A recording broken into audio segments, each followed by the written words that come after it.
আপনাদের সবাইকে স্বাগতম ভিলেজ ভিস্তা ইউটিউব চ্যানেলে। শীতের সকাল, হালকা কুয়াশায় ঢাকা গ্রাম বাংলা, চারপাশে নিস্তব্ধতা, শুধু দূর থেকে ভেসে আসে পাখির ডাক আর পাতার মরমর শব্দ। এই সকালটা অন্যরকম। এই সকালটা আমাদের চেনা, আমাদের শিকড়ের সকাল।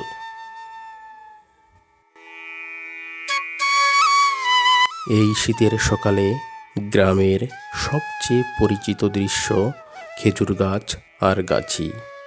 লম্বা খেজুর গাছে দক্ষ হাতে ওঠে গাছি, কোমরে দড়ি, হাতে দা, একটি গাছ একটি জীবন জীবিকার গল্প। খেজুর গাছ কাটার সেই পরিচিত শব্দ, টুপ টুপ শব্দে বোঝা যায় আজও রস নামবে। আর গাছের নিচে দাঁড়িয়ে ছোট ছোট বাচ্চারা ভিড় করে, কারো হাতে মাটির হাঁড়ি, কারো চোখে কৌতূহল আর আনন্দ।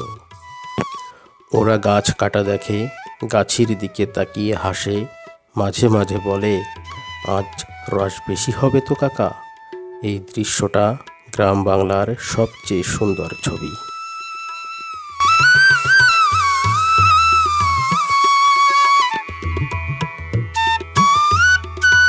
একটু পরেই নামানো হয় খেজুরের হাঁড়ি। হাঁড়ির ভেতর সাদা মিষ্টি খেজুরের রস। শীতের সকালের এই রস শুধু একটা পানীয় নয়, এটা একটা অনুভূতি, একটা ঐতিহ্য। বাচ্চারা লাইন ধরে দাঁড়িয়ে এক চুমুক রসের জন্য অপেক্ষা, মুখে হাসি, চোখে আনন্দ। আর কেউ দাঁড়িয়ে থাকে চৌমরির আশায়। তাজা চৌমরি, মিষ্টি আর নরম। শীতের সকালে এর স্বাদ যেন দ্বিগুণ। এই ছোট ছোট আনন্দেই ভরা আমাদের গ্রাম।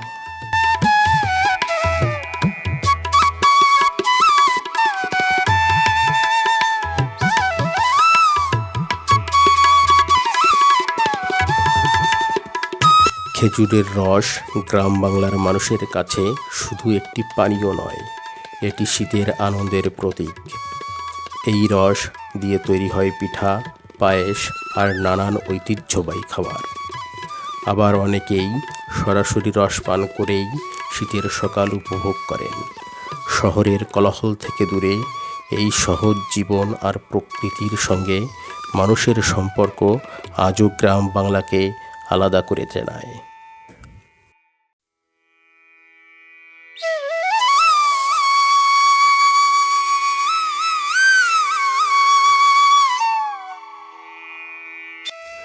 এই দৃশ্যগুলো হয়তো শহরের মানুষ খুব কমই দেখে, কিন্তু গ্রাম বাংলার মানুষ জানে এই সকাল মানেই শীত, এই সকাল মানেই খেজুরের রস, এই সকাল মানেই শৈশবের স্মৃতি।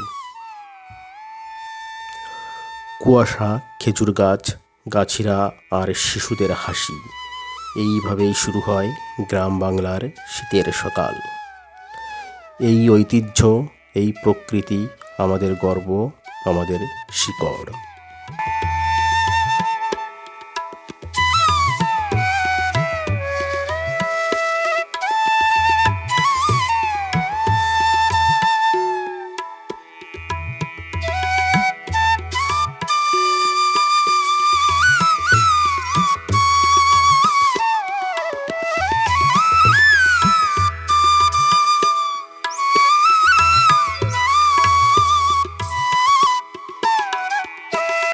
এই ছিল আজকের শীতের সকালের গ্রাম বাংলার ছোট্ট একটি দৃশ্য।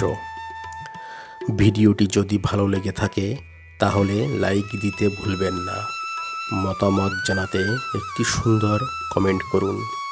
আর এমন আরও গ্রাম বাংলার গল্প পেতে আমাদের ইউটিউব চ্যানেলটি সাবস্ক্রাইব করে পাশে থাকুন। আজকের মতো এখানেই বিদায়। সবাই ভালো থাকবেন, সুস্থ থাকবেন। আবার দেখা হবে নতুন কোনো গ্রাম বাংলার গল্প নিয়ে।